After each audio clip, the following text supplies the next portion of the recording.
I'm going to talk about offensive line drills and option football. Now, when Tom asked me to talk about that, I'm thinking, okay, yeah, I can do that. I've been coaching college offensive line for almost 30 years and doing option stuff with it for 20 years. And then I got to thinking, we don't do a lot of different things. We do a lot of repetitions of a lot of the same things because, again, as we've kind of been the theme of some of the things we talked about today, the more things you try to do, the less well you do those things. So we try to break down the fundamentals of our scheme and our system and try to get rep after rep after rep, day after day after day, so that our kids can learn and do those things in their sleep. Because a lot of our offensive linemen are not coming from high school option systems. They're coming from high school wing T systems. They're coming from high school zone scheme systems. So I got to unteach and reteach a lot of those kids in terms of what they're going to do. The other thing, and I refer to it this way, our offensive line I refer to as our skill position. The others, wide receivers, running backs, quarterbacks, those are ability positions. Offensive line is a skill position because there's more learned skill in playing offensive line than there is in any other position in football, with the possible exception of the secondary. Which is why, if you get on footballscoop.com and you look at the scoop and they go through and they list the salaries of all the big-time college staffs, after the offensive and defensive coordinator, usually the next highest paid assistant coach is the offensive line coach. And then the next highest paid non-coordinator is the secondary coach. Because those are the two most important positions to coach, which is why I've always coached the offensive line. Even when I was the head coach and offensive coordinator at Lawrence University, I always coached the offensive line. Now I've got, one other thing too I want to mention. Every time I go to a clinic or I talk to somebody, I always feel like if I can walk away with one idea that I can use, that it was a successful clinic or a successful conversation. So my goal with you guys is if you can walk away with one idea that you can use, then it's been a successful talk for me.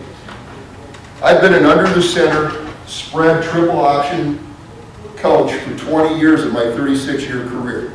I was a high school coach for 6 years right out of college. I graduated from Coe College in Iowa.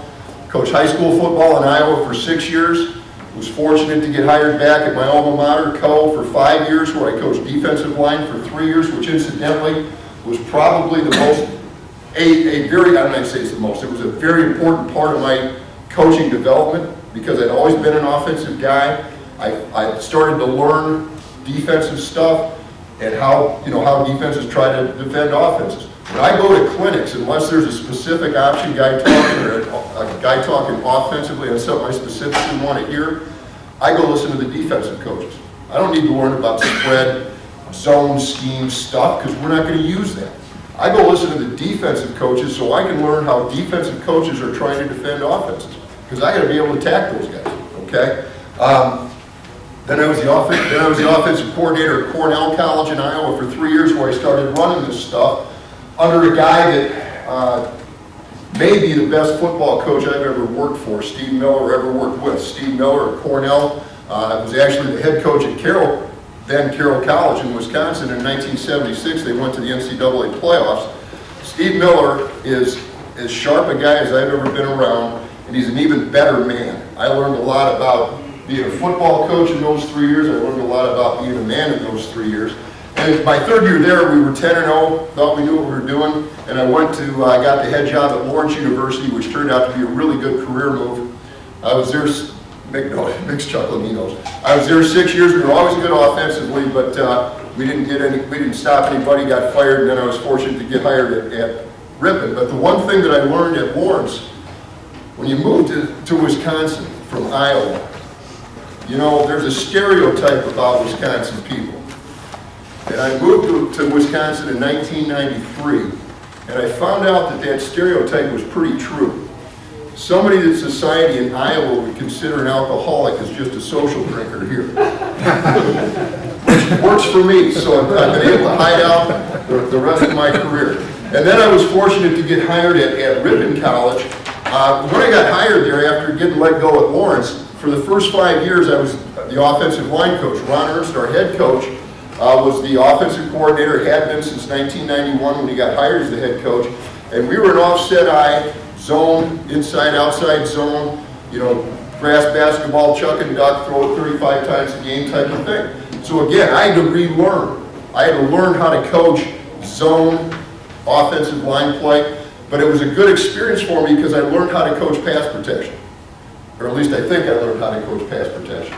And it was during that time that I got hooked up with the River Falls option camps, wishbone camps, and met Mick because I want to keep my hand on option football. And then after the 2003 season, our defensive coordinator left, and Ron said, hey, I'm going to take the defense, you've got the offense, run what you know. And I'll tell you what, guys, I have the best coordinator's job in America because Ron couldn't diagram a single plan or playbook.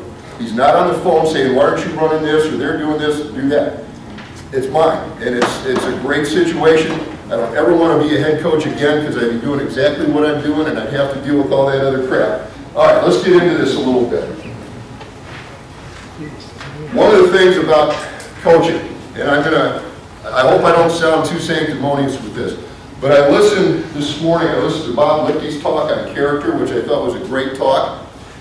And one of the things that I've always preached everywhere I've been, and one of the things that we don't teach kids to cheat. We don't have any pick routes. Now we might run kind of close together, but we don't teach it as a pick route, and we certainly don't even necessarily diagram it that way. I don't teach holding.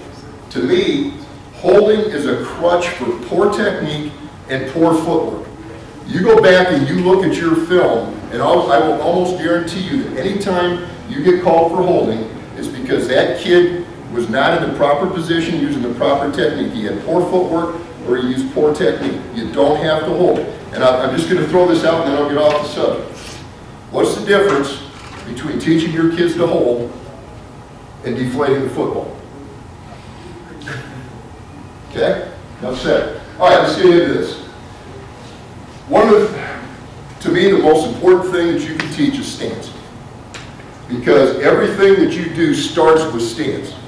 And the stance is offensive scheme specific, okay?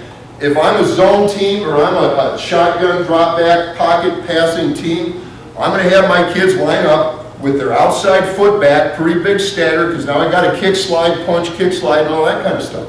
We don't do that. Our stance is specific to what we do offensively.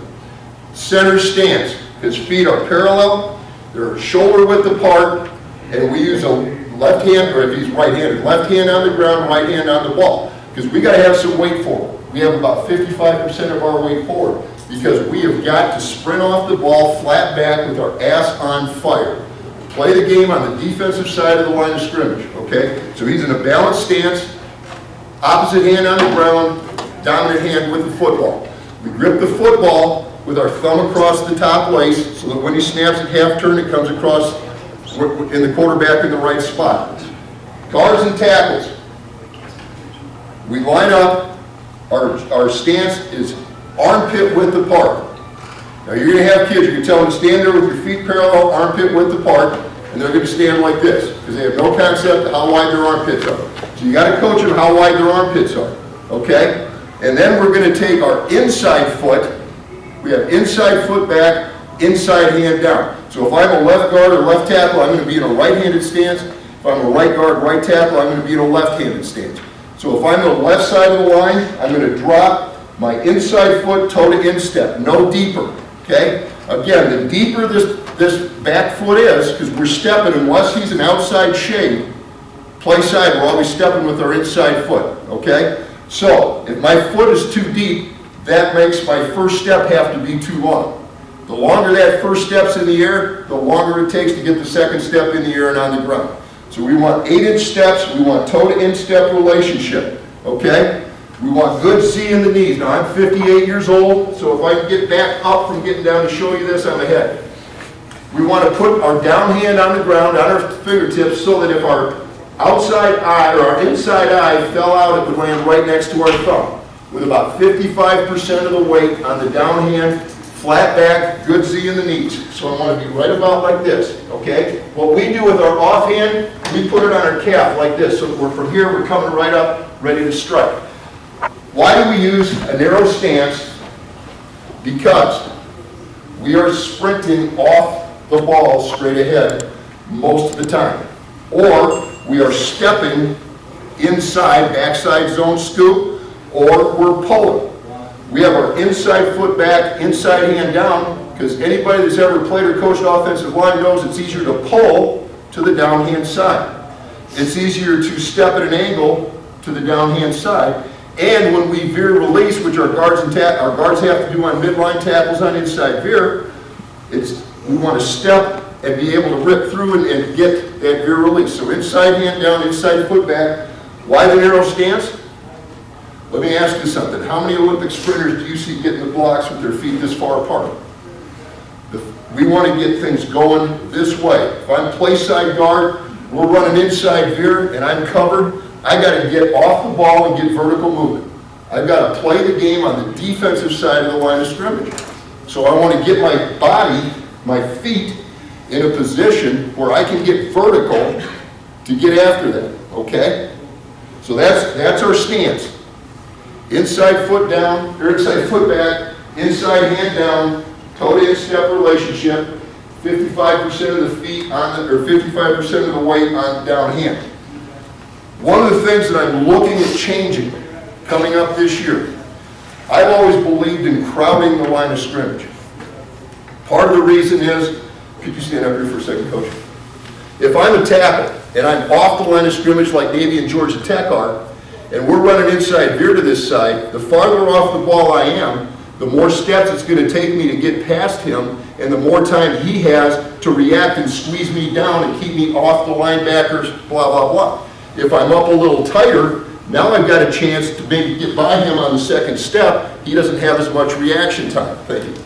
The problem with that is backside, trying to scoop noses and scoop backside three techniques, that kind of thing. The other problem is pulling. I've never had a counter option, and the trap that comes off it, like Georgia Tech ran so well against Mississippi State, wasn't it? In the bowl game, just kicked their ass. I was just, yeah, it's great.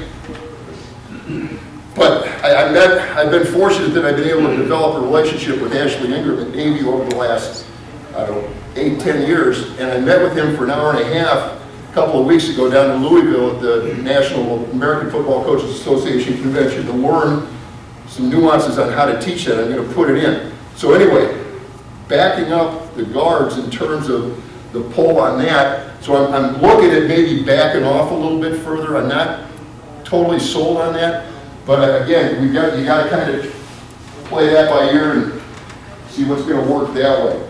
Okay, drills that we do, and these are drills that when I go through the teaching progression, or drive block teaching progression, we don't do that throughout the season. We do that during preseason. The rest of this stuff we pretty much do early in the season. We'll go do it every Tuesday and Wednesday. Once we get past the second, third game, we'll do it every Tuesday, because I think you have to rep this sort of thing in order to keep going and get the guys going. One of the things that I learned a few years ago that I really like is we'll do push-up starts in the chute, okay? I'm a big chute guy. We're looking down on the chutes here, and what we'll do for our push-up starts is all along here, we usually have about 15 offensive linemen on our team, so our lines will be about 3 deep, or when we're holding the bags 2 deep and rotate. They'll get here, they'll literally start out on the ground, and I'll say set, and they'll push up, and they'll be in a push-up position, and then they have to sprint through the chutes from a push-up position. Now, what does that teach them? Because again, I think everything you do should be for the sake of teaching them something that's going to carry over to what they need to do on Saturday or Friday night. If you're doing drills just for the sake of doing drills, I think you're wasting time, okay? So what does a push-up start teach them? For one thing, in our system, in true triple option football, you got to play with your weight forward. You got to play with your pads ahead of your hips. You got to play flat back. So by doing the push-up starts and they have to accelerate, basically what we're doing is we're starting with their weight forward. And they have to learn to sprint their feet to catch up with their bodies so they don't fall on their face. They learn to accelerate their feet. just like we want them to do when they come out of their stance. So it's a foot acceleration drill. They get down there, they get there, you say set, then go, and they're sprinting through. The young kids, they'll take about 14 steps before their hands ever leave the ground. I mean, their feet will be underneath their chin before they leave the ground, which is why you want to do it through the chute so they don't stand up. As they get used to it and they get the concept, now their hands are coming off the ground about the time they're putting their second step down and they're getting the idea, okay? So push-up starts is one thing that we'll do, and we will do that all year long, at least one day a week, usually on Tuesday, because that's our heavy day once we get into game week and get into the season, okay? So we'll start out with push-up starts. Kids hate it, so you know it's a good drill. All right. And then we'll go through our footwork stuff, okay, without any bags. We'll do stance and starts, okay? We'll have all the bags covered here, or all the chutes here, no bags. And I will stand over here, okay, to the side or over here, because we're doing this on the line. We have a field turf field, we got the chutes down on the corner of the end zone where we got the nice wide white stripe in the back of the end zone, and they're putting their down hand, I don't have this drawn there, they're actually putting their down hand about right there. So I can stand on the side and I'm watching that first step to see if it's the right length or too long. And I'm using the wide white stripe to tell me, because we've got this edge of the chute is on, if the wide white stripe's like that, this edge is on there, so their feet are about right here. If their first step is on or over the front edge of that white stripe, they're taking too big of a first step. And as I said before when I was talking about stance, if the first step's too long, it takes too long to get the second step down. We talk in terms of 8-inch steps. I know some talk in terms of 6-inch steps. I don't think you can really sprint with 6-inch steps. So we talk in terms of 8-inch steps. To be honest with you, I'll even take a foot, okay? But I don't want it 18 inches. I certainly don't want it 24 inches. And part of it is, individual. Some kids that are a little longer might take a little bit longer first step, okay? But approximately 8 inches. So I'm watching their takeoff there. The other thing we'll do, and this is, I don't like it, but it's a fact, our field is also lined for soccer. So about halfway, about 5 yards through the end zone, then that's not drawn to scale. So we're doing it on the back of the end line. Of course, here's the goal line, and about halfway in between is a yellow soccer goal line. And it actually is perfect for our drills, because we try to make things competitive in terms of our takeoff stuff. So I'll be watching there, and some years I'll have a student assistant that maybe's had too many concussions or not good enough to play in college but wants to be part of the program, and I'll have him stand on the yellow line, and they're racing to that yellow line. And if I'm really not happy with how competitive they're being, whoever wins, wins. The other 4 are doing 10 push-ups, okay? So we make it competitive in terms of racing to the yellow line. So that's stance and starts. Then we'll go, and I'll come back to some of our footwork stuff. Well, no, I'm going to go to the footwork stuff. Where am I at? No, I'm not. Where am I at here? I need to. Part of the problem is, as you get older, you can't see as well, so you have to wear reading glasses over your contact lenses. So, yeah, we'll go to drive block progression. That's fine. All right. Anybody ever seen the video or that Buck Nystrom one-on-one drive block? Maybe the single best video I've ever seen. We do a lot of the same type of thing, okay? We do a lot of the same type of thing, which is why I've got it here. I'm not going to spend a huge amount of time on it. But here's we start out in a form fit. On the bag, in the chutes, we'll actually physically have them, if the bag's right here, they will physically walk in, and they'll be in their blocking form. They'll get into a form fit position, because when they do that, kinesthetically, they're going to learn, their brain is going to be able to learn what perfect drive block position feels like, okay? For us, our punch point at least theoretically, the way we coach it, it tends to be a little bit higher, which is maybe why I make it so low, because kids always play higher than you want them to. Our punch point is the belly button, with our eyes at the level of the base of the chest plate, okay? Because if you try to teach them to punch the base of the chest plate, they're gonna come up. And that's the other thing with taking an 8-inch step versus a longer one. You take a long first step, it's automatically gonna pull the shoulders up. So a shorter step, we wanna keep the knees ahead of the hips and the hips ahead of the heels. Knees ahead of the hips ahead of the heels. Back flat. So anyway, we're gonna get in the perfect form fit position and just let them sit there for about 30 seconds and get a feel for what that is. Again, it's very important for the freshmen. Juniors and seniors get tired of it, but they haven't, in Division III, we can't wear pads for spring practice. They haven't been in that position for 9 months, so they need to be retaught too. And I think if I can leave you with one more thing that might be important to consider. Never assume your kids know anything. I start the season with the same blocking progression drills every year. I don't care if I've got 5 starters back and their 5 backups are all back. Never assume they know anything. Reteach it every year, okay? So we get them in the form fit position. Coach, what is that form fit position? Shoulder on, elbow up, hands on? We're a hands block team primarily. We will shoulder block a little bit with the center on the scoot block, but we're primarily a hands block team. So we're punching the belly button, eyes at the base of the chest plate level. So, hold this so it doesn't slide. So if this is the stand-up dummy, I'm gonna get in here with my thumbs up, elbows in, right like this, back arched, okay, in a form fit position, right like this. Coaching point, when you're trying to teach that back arch in that position, tell your kids, and I'll demonstrate this, I don't know how many years I'm gonna be able to do this.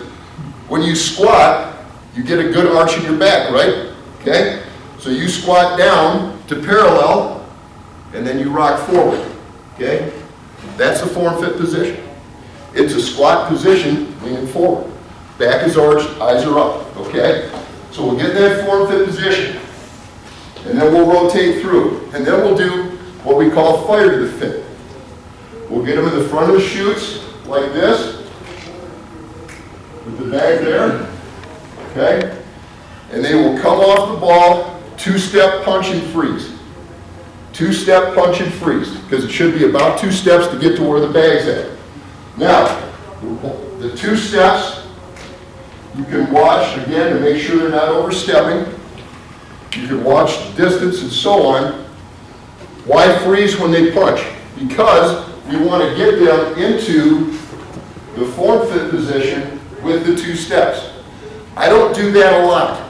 I'll do a 2-step freeze the first day because I don't want them getting used to stopping after 2 steps. And if you continue to rep that, that can become a habit as well. But I do want them to learn how to get off the ball and get into the proper form fit position. So we'll do it the first day as we're teaching the progression. After that, we're not going to do any 2-step freeze stuff. Okay? And then we will just go to the full drive. So they'll get in their stance on this side, on the cadence. They're going to step with their inside foot. Centers will alternate, right foot first, left foot second. And they're just going to come off the ball. They're going to, punch the bag at belly button height. And we have, here's another coaching point. Get the heaviest frickin' bags you can. We used to have those light, square, stand-up dummies that folded and were easy to push, so I got Ron to give me 5 7-foot-high, 80-pound bags. They've got to sprint off the ball and punch and run their feet if they're going to get movement on that thing. And the beauty of that is there's side carrying handles that are right at where the belly button of the defender should be as he's coming out of his stance. So I can judge their hand strike, I can judge their punch where it is relative to those side handles in terms of are they punching at the right level. And then they're pounding their feet, and then when I blow the whistle, they're going to freeze and frame back up into their form fit position. Why do I have them do that? Because as they get back into their form fit position, I can look and watch them do that and I know exactly what they've done wrong. They either have to slide their body back down because they got too high, or they've got to widen their feet a little bit because we do widen our feet on contact, or they're way overextended because they didn't bring their feet with them. So it's a way for you to look at them and see what they're doing right and wrong, and it's a way for them, again, through their own kinematic feedback, to learn to coach themselves on their body positions and their block. Anytime we're working with bags, we're going to freeze and frame up when we blow the whistle, okay? So that's our drive block progression in terms of just the drive block. One of the things, and I got this across the top, that I think is an important thing, KISS, keep it simple, stupid. Once you're there, it's just a drive block. I think sometimes and I've been guilty of this too. We want to appear to our kids like we're great coaches. So I'm going to teach you 15 different blocks that you need to learn. Well, kids aren't going to learn 15 different blocks. If you can simplify it down and you're teaching footwork and hand and eye placement, and they get the concept that once they're there and they're in their fit, it's just a drive block, then they're learning one block. They're just learning some different ways to get to it. And I think, at least in the early parts of the teaching part of it, that makes it a lot easier for them. Okay?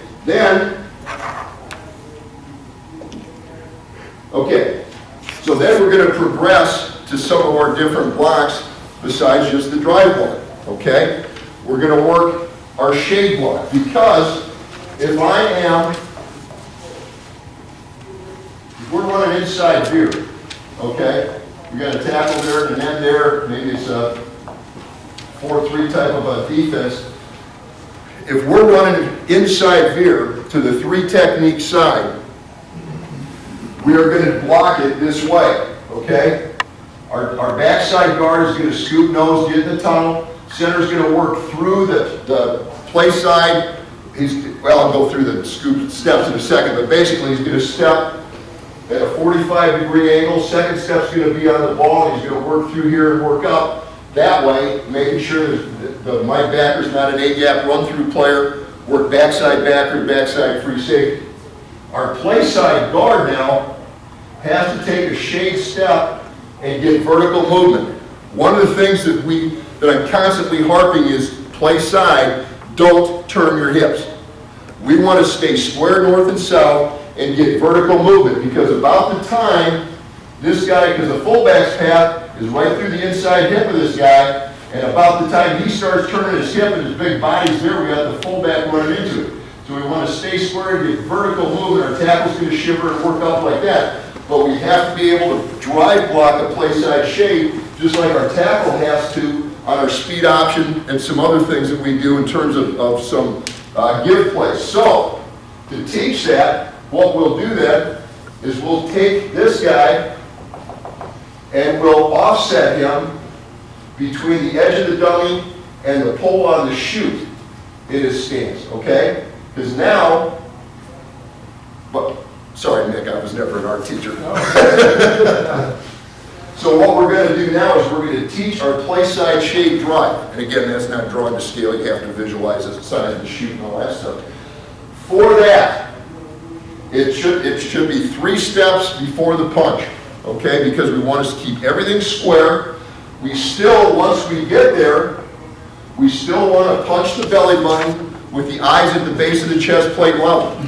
And we still want to get vertical movement. Now we know that I'm going to get a little bit of a shiver. By shiver, I mean the tackle's is going to veer, release, and punch the 3 technique with his forearm to keep him from widening. And then when that Mike Backer shows up, he's going to come off and power climb. But the primary movement is coming from the guard in this case. And we'll have all of our linemen do it, because the center's got to be able to do the same thing, do a play side shade, tackle, so on and so forth. So here's the technique. His first step, and again, this isn't drawing to scale, his first step is going to be an 8-inch step at a 45-degree angle. So I'm right here, I'll come out here, maybe you can see. So if I'm blocking this garbage can, which I might have a chance to these days, If I'm blocking this garbage can, I'm the right guard, so I'm in a left-handed stance. I'm going to step 45, 8-inch step, 45, 8-inch step, 45, 8-inch step, punch and step, okay? Keeping my shoulders square, getting there as quick as I can, under the chutes, flat back, with my ass on fire, getting vertical movement, playing the game on the defensive side of the line of scrimmage. So we'll rep that to the right, and then we'll have everybody half shade over. We'll rep that to the left. Again, working footwork. Now, I didn't mention this, but at the beginning of practice, I thought I had that written down in my notes, but I didn't. When I was talking about stance and starts, okay? When I was talking about stance and starts, we'll go through the footwork of all these blocks that I'm talking about against air. So once we do our stance and starts against air, we'll do our shade drive steps against air. So they're and up type of thing, working on the footwork before we ever get to the block, okay? One other thing I forgot to mention when I was talking about the stance. When they're in their stance, they got to get their eyes upfield. They have to be able to see at least the feet of the linebackers in their stance.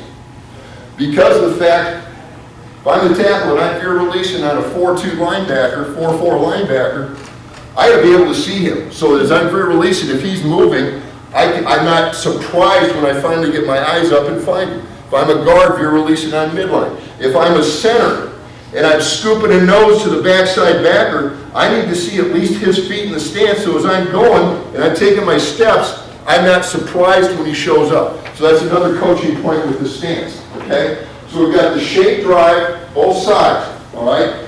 Then we're going to go to our veer, release, and veer block.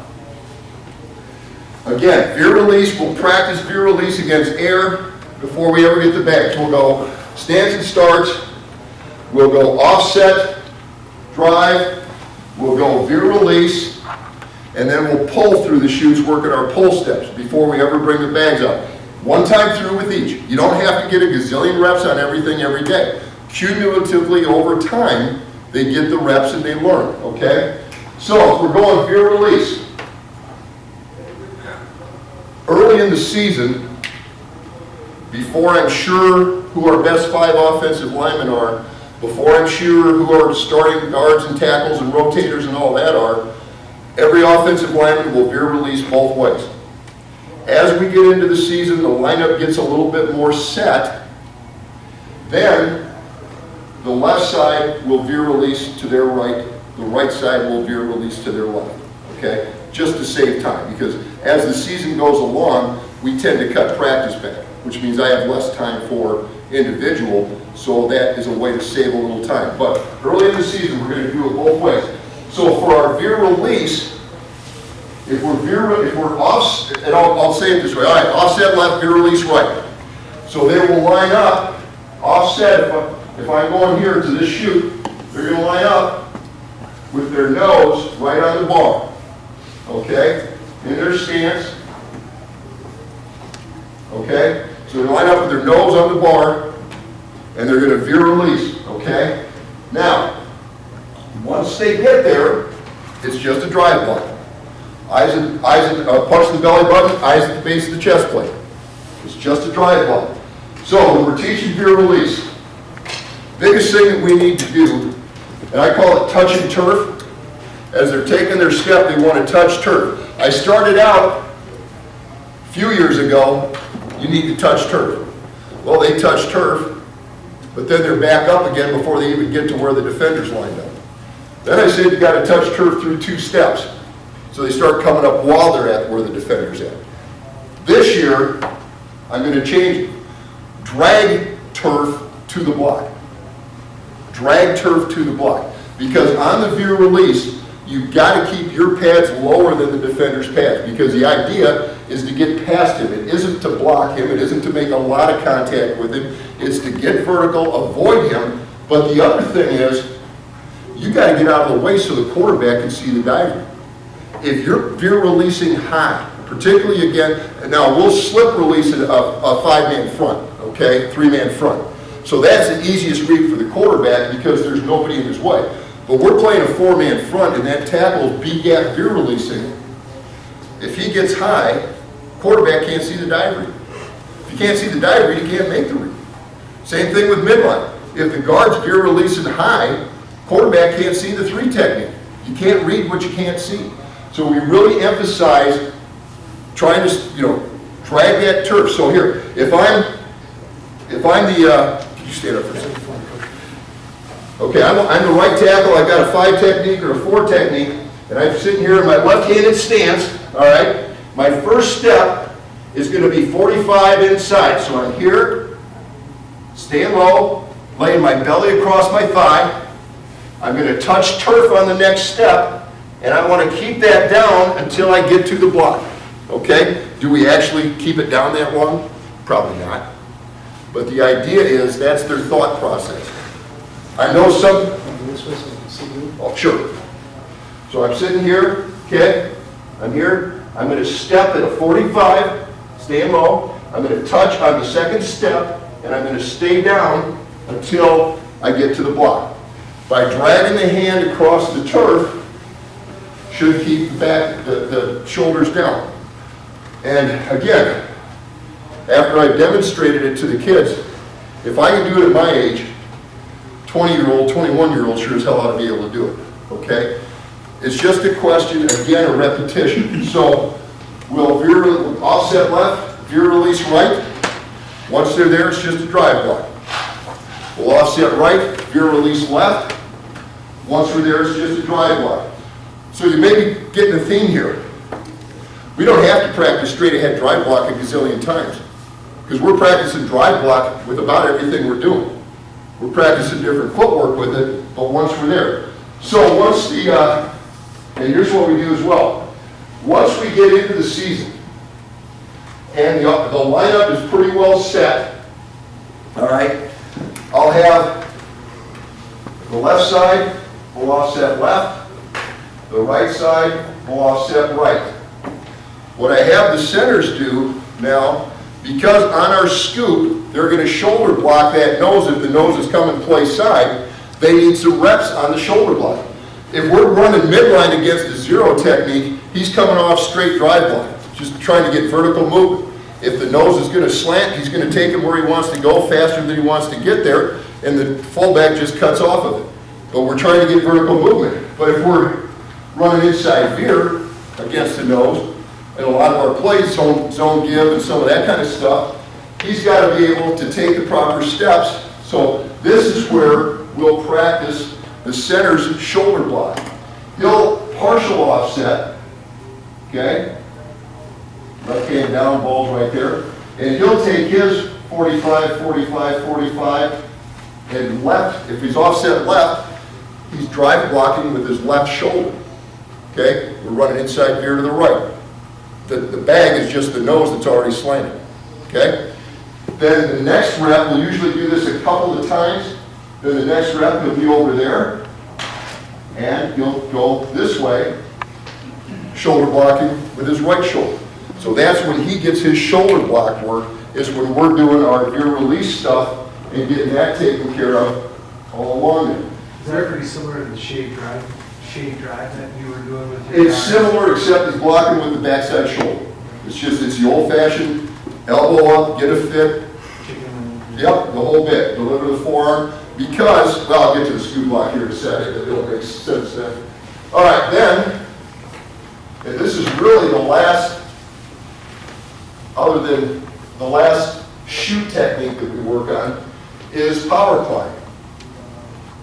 Because the fact is, when we run inside veer, midline against a 3-4, our guards are coming off and they're power climbing the linebacker play side. Tackle, veer releases to the linebacker. Once he gets there, he's power climbing, okay? So they need to learn to basically, and again, once they're there, it's just a drive block. But they need to learn to drive block after they've taken, and get to contact after they've taken more than 2 or 3 steps, okay? They just need to learn to do that. What I used to do is, we have the bags in here, okay? Bags are there.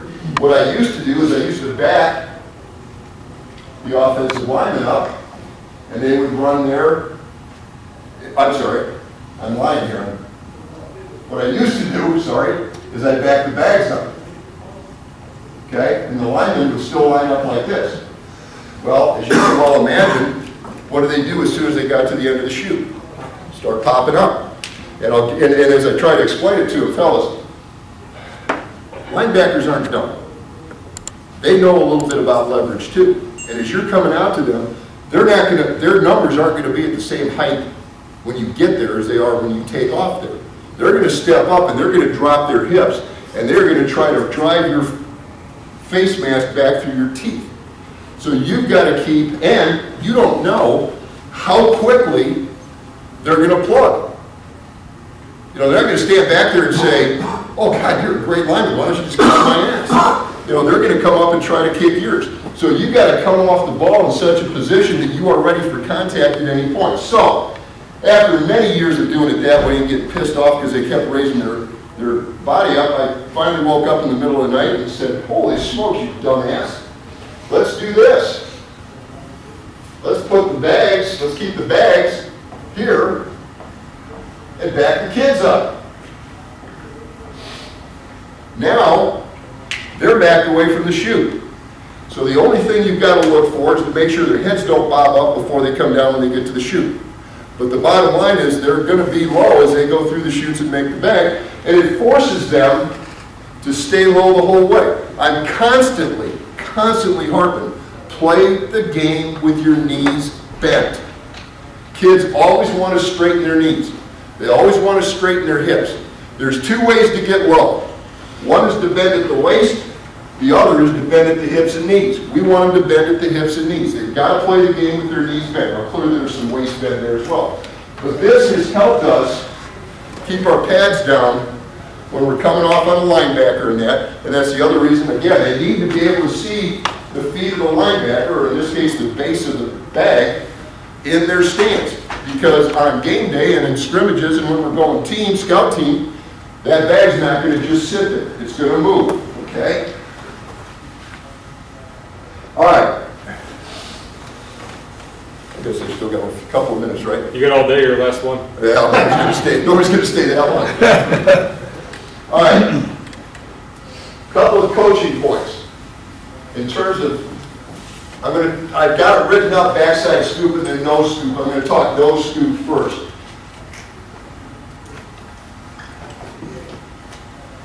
I'm going to draw the guards back. I'm still not sure what I'm going to do with them, but it would make this easier. Now we're seeing less and less of this. There was a period of time, it seems like teams go through, at least in our league, they go through phases on how they're going to defend us. There was a 2-3 year period where it didn't matter what their normal defense was, when they played us, they were going to be in a 3-3. And then there was a period of time where it didn't matter what their defense was, they were going to be in a 3-4. Now we're starting to see a lot more 4-3 and some of that kind of stuff. But here's our scoop technique. And I haven't done a very good job, I'll be honest, I've done a terrible job of teaching this, which is one of the reasons why I met with Ashley at the National Convention, because one of the things that I wanted to learn from him were the coaching points on their scoop technique against a zero nose. And so what I'm about to tell you is not the way we've been teaching it. What I'm about to tell you is the way I'm going to teach it and the way that Navy teaches it, okay? And I think we'd all agree they have a pretty good clue what they're doing, okay? Here's the deal. Center, if the play's going to the right, center's going to take an 8-inch 45-degree step, except it would be back here. An 8-inch 45-degree step, play side, staying square. The next step is on the ball. That's how they coach it. Next step is on the ball, where the ball was when it was snapped. Third step is vertical, okay? Ideally, they want to get, and we want to get, the center up to the backside linebacker. Because I will guarantee you, anybody that's run option football knows against a 3-4, if this guy, backside inside backer, is going to turn a lot of 15-yard runs into 3-yard runs.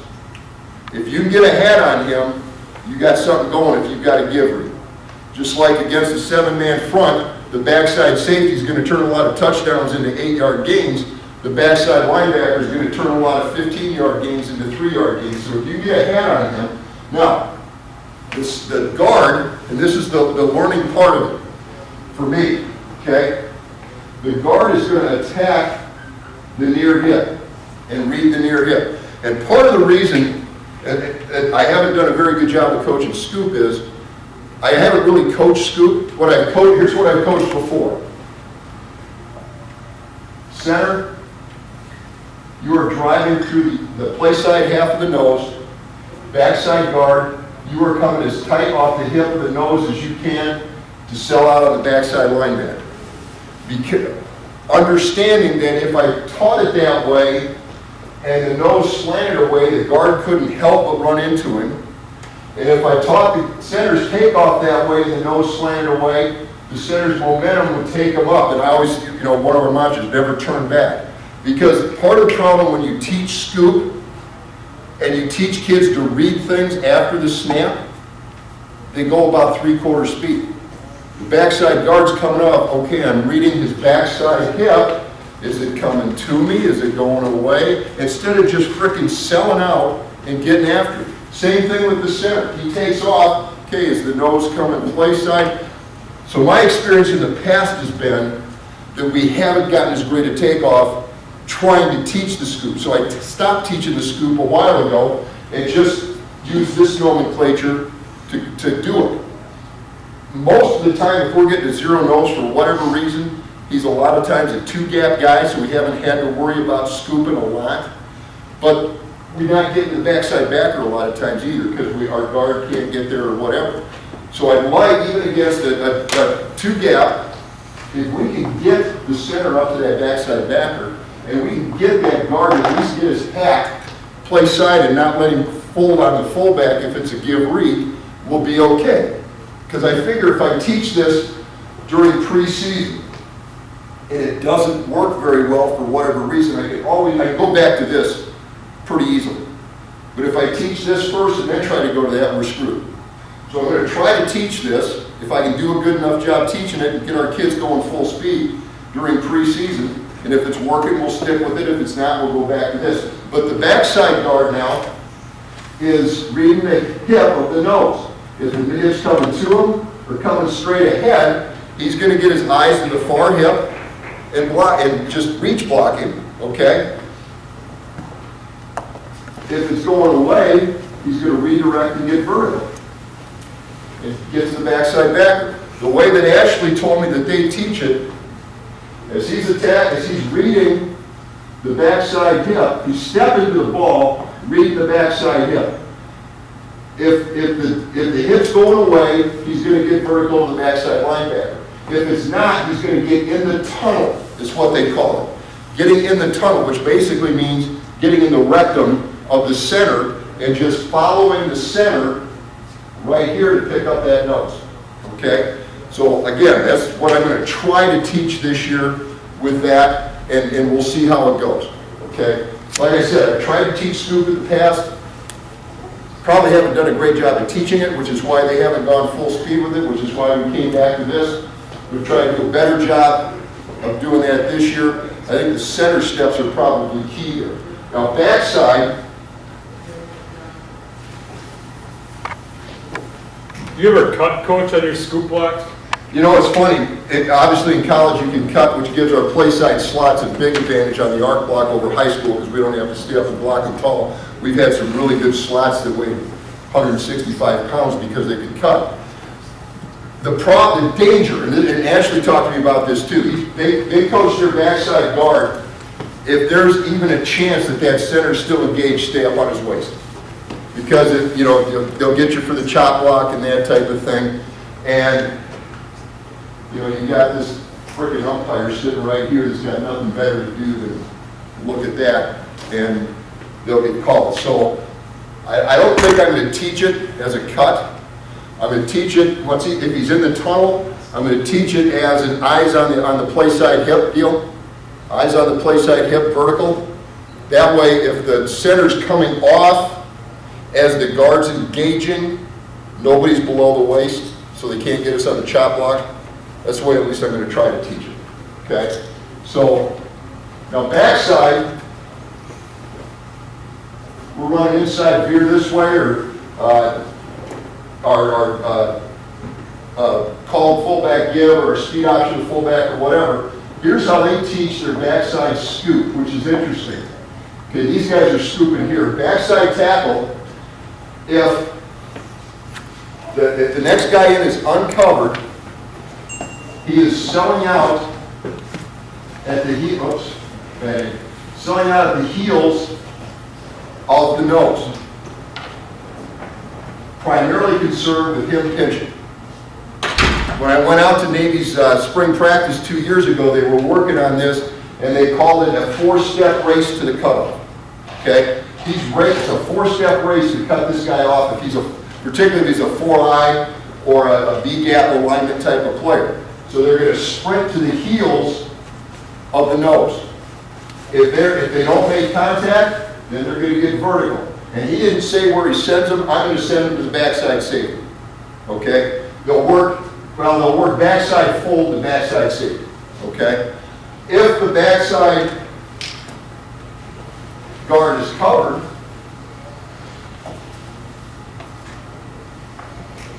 let's say we've got a backside 3 technique. We're running, we've got a front side here, so we're running inside veer this way, we're going to double here, blah, blah, blah.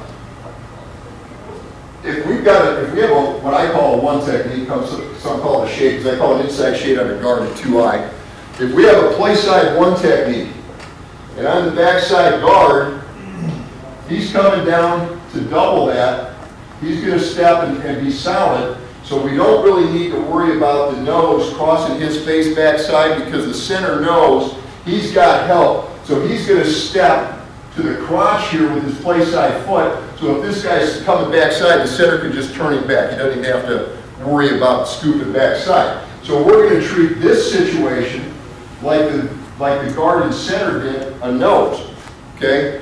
He's going to 45-degree angle step on where the down hand, next to where the down hand was, step here, get vertical, pick backside full player to backside safety, or free safety if it's an 8-man front. He's going to step to the down hand, reading the near hip. If the near hip's going away, he's going to get vertical. If it's not, he's going to get in the tunnel and get him cut off. Okay? So that's the way we're going to teach it. Now, a lot of this depends on who you've got playing. Are they athletic enough to do that? Are they fast or quick enough to do that? My personal, and I'll guarantee you guys, we do not have the best players in our conference. Now, we finished in the top 3 in our league in total offense and scoring offense 7 out of the 10 years. We have 12 schools in our league. We've been pretty good offensively most years. Not every year, we sucked this past fall, but most years we've been pretty good. We're doing it with an offensive line that averages about 250 pounds. Probably the average offensive line in our league is 275 to 280. But they're athletic. They can get off the ball. We had a right tackle this year that at the end of the season weighed 203. But he didn't have to drive block anybody. Now, traditional midline, he's got to be able to turn that 5 technique out in the 4-man front, get his eyes on the inside armpit, work his hips inside. But that 5 technique's not used to getting blocked anyway. He's gone, play after play where the guy's veer releasing, veer releasing, veer releasing. So he's not getting his block protection up. So all of a sudden, our 205-pound kid gets his eyes in the inside armpit of their 245, 50-pound defensive end, and all of a sudden he's got his hips turned before that defensive end knows what's going on. Okay? So you can do those types of things. So my deal is we're going to work inside out. You better have a great center. You better have a great center. Your best or second best offensive lineman should be your center. One of your top 2 for sure, if not your best one. Obviously, you need a quarterback that can do the things that you need him to do. And you better have a fullback that can frickin' run. He's not an I formation, 3rd guard type of fullback. He's a thoroughbred. He's a kid that is a running back at fullback, okay? Your guards should be your next best offensive lineman, in my opinion, because against an even front, they got to get vertical movement. They've got to get off the ball and get vertical movement when they're covered. They've got to be athletic enough to be able to scoot backside, get up on a linebacker, do all those types of things. Your tackles don't have to be as great of players. They got to want it. I mean, you can do a lot with you can do a whole lot with a whole lot of want to, okay? You can do a lot with a whole lot of want to. I don't give a rat's rear if a kid's 6'2", 265 and runs a 5 flat 40. If he doesn't want to, he's not doing you any good. Kid's, 6'2", 220 and runs a 5'3", 40, but he'll give you every last ounce of anything he's got. I'll take those kids all day. We made a pretty good living taking a lot of wing T tackles and making guards out of them, and a lot of wing T guards and making tackles out of them. We've taken a lot of kids that have never played center in their life and made centers out of them because they were our best offensive linemen. So it all comes down to what works for you and that sort of thing. And the other thing I'll mention before I close here, because I know you guys want to get going, I appreciate the fact that you stayed, because I know when I was a lot younger, one of the reasons to go to a clinic was an excuse to the wife to get out of the house, and you'd stay through lunch, and then you'd go to the local watering hole and get home at a normal time and say, oh, you stop for one after the clinic. I get that. I appreciate you staying, okay? Coach what you know, coach what you can teach, and most importantly, coach what you can adjust to on Friday night or Saturday afternoon. Because I know, and when you were coaching Wishbone, you know that as well. We show up on Saturday afternoon, and teams that have been 4-man fronts all season are suddenly lining up in a 3-man front. Haven't shown it the whole season, or vice versa. Or they're in a 3-3, and they're a 4-3 team. So you got to be able to make the adjustments. You got to be able to know what the heck you're teaching and be able to make the adjustments on Saturday. To be honest with you guys, I go home on Sunday about 6 o'clock, 6:30. Frickin' Ron is the defensive coordinator. By the way, if you ever become a college offensive coordinator, the head coach is the defensive coordinator. That's a good thing. Ron and the defensive staff are in his office still. Oh God, if they line up like this, yeah, we're going to line up like we line up, and I do as much game planning on Saturday during the game as I do during the week. It's just the nature of the offense. So I invite you all to our clinic on the 14th. As you can tell from the lineup I gave you, it's a phenomenal option lineup. I mean, these are some guys that I'm going to sit in the front row with my notebook out because these guys are going to teach me a ton. I'm excited about it. Invite you to come. Hope to see you there. If I can do anything for you, my email, my cell phone numbers on the handout I gave you. Feel free to contact me. If anybody wants to come down to Ripon for an afternoon and X and O a little bit, I'm more than happy to do that as well. So feel free to contact me if I can do anything for you at any time. Appreciate it very much.